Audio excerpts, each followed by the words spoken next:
ស្ដាយក្រោយពេលដែលគ្មានអូននៅក្បែរ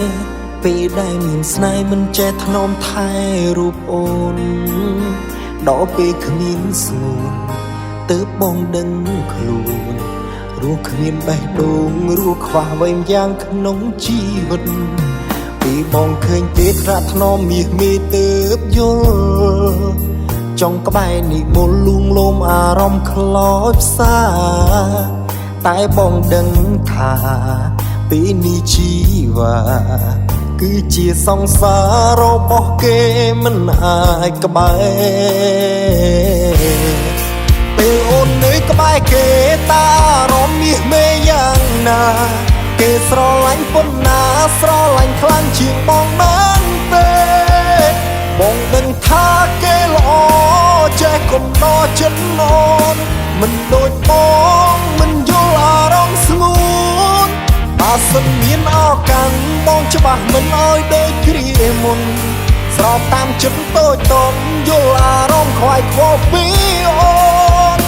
ដឹងថាពេលនេះបងកំពុងនឹកអូននឹកបេះដូងចង់បានអូនមកវិញនៅស្រឡាញ់អូ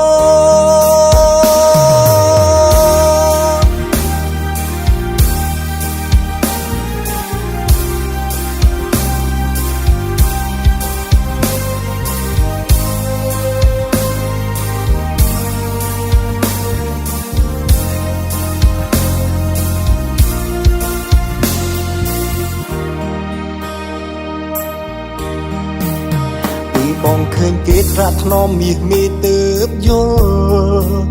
ចង់ក្បែរនេះមុលលួងលោមអារម្មណ៍ខ្លោចផ្សា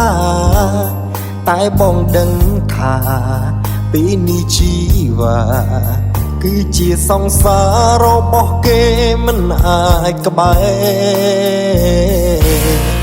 ពេលអូននៅក្បែរគេតាអារម្មណ៍មាសមេយ៉ាងណាគេស្រឡាញ់ប៉ុណ្ណាស្រឡាញ់ខ្លាំងជាងបងមែនទេបងដឹងថាគេល្អ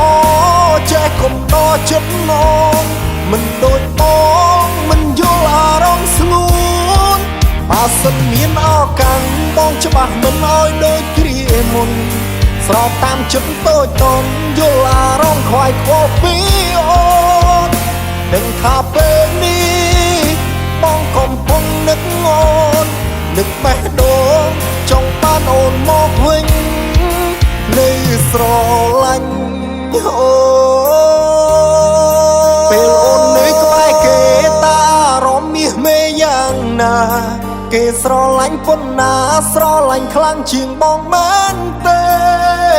បងដឹងថាគេល្អចេះកំដរចិត្តអូនមិនដូចបងមិនយល់អារម្មណ៍ស្ងួនបើសិនមានឱកាសបងច្បាស់មិនអោយដូចគ្រាមុនស្របតាមចិត្តតូចតូចយល់អារម្មណ៍ខ្វាយខ្វល់ពីអូនដឹងថាពេលនេះបងកំពុងនឹកអូននឹកបេះដូងចង់បានអូនមកវិញនៅស្រឡាញ់អូ